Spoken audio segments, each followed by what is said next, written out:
আসসালামু আলাইকুম সকলকে welcome to our official YouTube channel school of CSC Bangla. আজকে থেকে আমরা কি নতুন কোর্স শুরু করব, অর্থাৎ নতুন প্লেলিস্ট শুরু করব কম্পিটিটিভ প্রোগ্রামিং এর উপরে। সো সকল সিএসসি স্টুডেন্ট অথবা নন টেকনিক্যাল স্টুডেন্টের কোশ্চেন থাকে যে প্রথমেই কম্পিটিটিভ প্রোগ্রামিং কি। সো সকলের স্বপ্ন থাকে যে আমরা সিএসসিতে ভর্তি হয়ে ভালো সফটওয়্যার ইঞ্জিনিয়ার হব। অনেকে চিন্তা করে যে সিএসসি না পড়েও আমরা নন টেকনিক্যালভাবে বিভিন্ন ইউটিউবের রিসোর্স থেকে শিখে ভালো সফটওয়্যার ইঞ্জিনিয়ার হব, বাট সকলে সেটা পারে না। যদি চিন্তা করেন যে 100 জন চেষ্টা করে তার মধ্যে একজন সফল প্রোগ্রামার অথবা সফটওয়্যার ইঞ্জিনিয়ার হতে পারে, এটা কিভাবে হয় এবং কি কারণে হয় এটি নিয়েই আজকে আমরা অনেকটা আলোচনা করব। সো আজকের এই ভিডিওতে আমরা আলোচনা করব কম্পিটিটিভ প্রোগ্রামিং কি এবং সামনের ভিডিওগুলোতে কিভাবে আমরা competitive programming step by step শিখব এবং শেখা শুরু করব। প্রত্যেকটি ধাপ আমাদের এই ইউটিউব চ্যানেলের এই কোর্সে আপলোড করা হবে।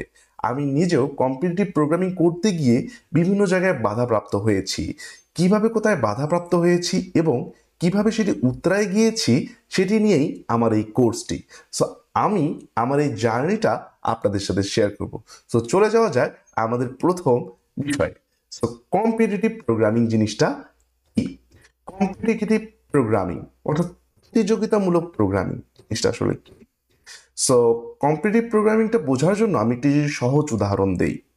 আপনারা যখন এসএসসি অথবা এইচএসসিতে পড়াশোনা করেছেন অথবা ডিপ্লোমায় পড়াশোনা করেছেন, তখন অবশ্যই ম্যাথের কোশ্চেন ছিল, যে কোশ্চেনগুলো আপনারা পরীক্ষার খাতায় সলিউশন করতেন এবং সলিউশন করে সেটার অ্যান্সার লিখতেন। ঠিক তেমনই আমাদের কম্পিউটারের ভাষা অর্থাৎ প্রোগ্রামিং ভাষা দিয়ে কিছু সমস্যা দেওয়া থাকবে, সেই সমস্যাগুলোকে আমাদের সমাধান করতে হবে, সমাধান করে একটি সলিউশনে পৌঁছাতে হবে। এই জিনিসটি হলো প্রতিযোগিতামূলক একটি প্রোগ্রামিং। এখন আমাদের মনে কোশ্চেন আসতেই পারে যে কেন আমরা কম্পিটিটিভ প্রোগ্রামিং শিখব। এখন চিন্তা করেন, যখন কেউ ডাক্তার হয় অবশ্যই সে প্র্যাকটিক্যালি এবং মেন্টালি প্রবলেম সলভ করার তার মধ্যে অ্যাবিলিটি থাকে, অর্থাৎ ডাক্তারকে অবশ্যই সেই রোগ নির্ণয় করতে হয়, রোগটি কোথায় আছে সেটা দেখতে হয়, দেন সেই অনুপাতে সেই প্রবলেমটা সলভ করতে হয়। তেমনি আমাদের সফটওয়্যার তৈরি করতে গেলে আমরা বিভিন্ন ধরনের সমস্যার সম্মুখীন হতে পারি। সেই সমস্যাটা কত দ্রুত কত ইফিসিয়েন্টলি আমরা সমাধান করতে পারি, সেই যে থিঙ্কিংটা আছে সেটাই আসে আমাদের কম্পিটিটিভ প্রোগ্রামিংয়ের মাধ্যমে। অর্থাৎ যে যত ভালো কম্পিটিটিভ প্রোগ্রামার সে তত ভালো সফটওয়্যার ইঞ্জিনিয়ার, যে কোনো কম্পিউটার সায়েন্সের ব্যাকগ্রাউন্ডে এটি হতে পারে। সো চলেন এখন আমরা দেখব কম্পিটিটিভ প্রোগ্রামার যারা হয় এবং কম্পিটিটিভ প্রোগ্রামিংয়ের মাধ্যমে যারা নিয়োগ দেয় সেসব কোম্পানি সম্পর্কে একটু জেনে আসি। তো আপনারা দেখতে পাচ্ছেন আমার সামনে যে লোগোগুলো রয়েছে প্রত্যেকটি এক জায়ান্ট কোম্পানির লোগো, অর্থাৎ Google, Apple, Microsoft, Wipro. So এগুলো প্রত্যেকটি হলো টেক জায়ান্ট কোম্পানি।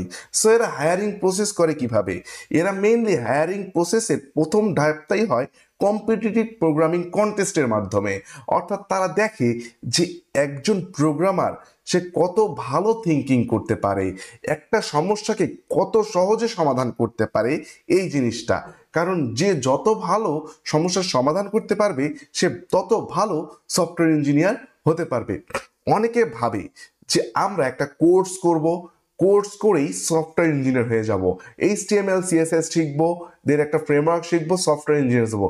বাট আসল সফটওয়্যার ইঞ্জিনিয়ারিং অথবা ওয়েব ইঞ্জিনিয়ারিং শিখতে গেলে অবশ্যই তাকে প্রপারলি কম্পিটিটিভ প্রোগ্রামিং জানতে হবে।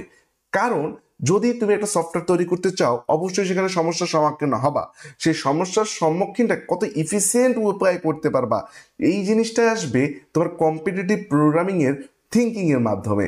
সো তোমরা যে টেক জায়ান্ট কোম্পানিগুলো দেখছো প্রত্যেকটি কম্পিটিটিভ প্রোগ্রামিংয়ের মাধ্যমেই স্টুডেন্টদেরকে তাদের চাকরিতে হায়ার করে। এছাড়াও আমাদের বাংলাদেশের কিছু ভালো ভালো সফটওয়্যার কোম্পানি রয়েছে, যেমন টাইগার আইটি, ইনোসিস, বাইজিট, তারপর হচ্ছে বিভিন্ন ধরনের আরও কোম্পানি রয়েছে যেগুলো কি করে এই কম্পিটিটিভ প্রোগ্রামিংয়ের মাধ্যমেই তাদের প্রথম যে হায়ারিং এর রাউন্ড থাকে প্রথমটাই থাকে কম্পিটিটিভ প্রোগ্রামিং, অর্থাৎ প্রবলেম সলভিং স্কিল দেখে। সেটার জন্য সে যে কোনো প্রোগ্রামিং ল্যাঙ্গুয়েজ ব্যবহার করতে পারে। সো এখন আমরা দেখব আমরা কিভাবে আমাদের ঘরে বসে কম্পিটিটিভ প্রোগ্রামিং শিখতে পারবো। এই কম্পিটিটিভ প্রোগ্রামিং এর জন্য কিছু ডেডিকেটেড ওয়েবসাইট আছে। তোমরা স্ক্রিন দেখতে পাচ্ছ, hacker rank, code chef, lead code, code forces, hacker art, art coder, CS academy, top coder. এই যে তোমরা নামগুলো দেখছো, এগুলো প্রত্যেকটি আমাদের গুগলের একটি অনলাইন প্ল্যাটফর্ম, যেখানে আমরা কম্পিটিটিভ প্রোগ্রাম প্র্যাকটিস করি, কম্পিটিটিভ প্রোগ্রামিং এর কন্টেস্ট করি এবং এখানে আমরা কম্পিটিটিভ প্রোগ্রামিং শিখি। সো এই ওয়েবসাইটগুলোতে আমরা ফ্রিতে কম্পিটিটিভ প্রোগ্রামিং শিখতে পারবো, প্র্যাকটিস করতে পারবো এবং পার্টিসিপেট করতে পারবো। এখন আমরা জানবো আমরা যে কম্পিটিটিভ প্রোগ্রামিং শিখছি সেটার একটি ওয়ার্ল্ড কাপ রয়েছে, যেটাকে বলা হয় কম্পিউটার ইঞ্জিনিয়ারদের world cup. আইসিপিসি is the Olympic of programming, অথবা আমরা বাংলা ভাষায় বলতে পারি ওয়ার্ল্ড কাপ। সো এই আইসিপিসি কি?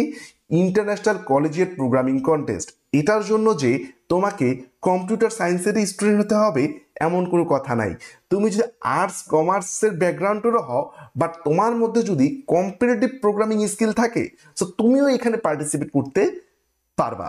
অবশ্যই এটার জন্য তোমাকে এলিজিবল হতে হবে তোমার ইউনিভার্সিটি, কলেজ অথবা পলিটেকনিক ইনস্টিটিউটের মাধ্যমে। এই আইসিপিসি নিয়েই ডেডিকেটেড আমি একটা সামনে ভিডিও আনবো আমাদের এই প্লে লিস্টে। সো চলে যাওয়া যাক আমার সামনে। সো এখন বর্তমানে আমি আইটি অফিসার হিসেবে বাংলাদেশ আর্মি বিজ্ঞান প্রযুক্তি বিশ্ববিদ্যালয়ে কর্মরত রয়েছি। আপনারা স্ক্রিনে যে ছবিগুলো দেখতে পাচ্ছেন, এগুলো আমার শিক্ষার্থী জীবনের, যখন আমরা ইউনিভার্সিটির মাধ্যমে অর্থাৎ প্রিলি রাউন্ডটা পাস করে আমরা অন সাইটে গিয়েছিলাম, কোয়ালিফাই করেছিলাম, সেই সময়কার ছবি। এটা হচ্ছে আইসিপিসি এশিয়ার রিজিওনাল ঢাকার যে কন্টেস্টটি ছিল সেটির ছবি। এই যে ওয়ার্ল্ড কাপ, অর্থাৎ এটি যদি কেউ চ্যাম্পিয়ন হয় বাংলাদেশের রাউন্ডে, সেই ওয়ার্ল্ড কাপটা পাবে, দেন সে ওয়ার্ল্ড স্টেজেও যেতে পারবে। এখন আমরা যে কন্টেস্ট করেছিলাম, সেই যে এসিএম আইসিপিসি 2021 ঢাকা রিজিওনাল কন্টেস্টের একটি ছবি। এখানে আমরা তিন বন্ধু মিলে এখানে পার্টিসিপেট করেছিলাম একটি টিম হিসেবে। সো আমার এই জার্নিটা অবশ্যই শেয়ার করব আমাদের এই প্লে লিস্টে। অবশ্যই আমার এই ভিডিওটা দেখার জন্য আপনাদেরকে অসংখ্য ধন্যবাদ। সামনে আবার দেখা হবে আপনাদের সাথে, এবং আমার এই জার্নিটা আপনাদের সাথে শেয়ার করব, এবং আপনারাও আপনাদের জার্নিটা এখান থেকে শুরু করবেন। দেখা হবে সামনের ভিডিওতে।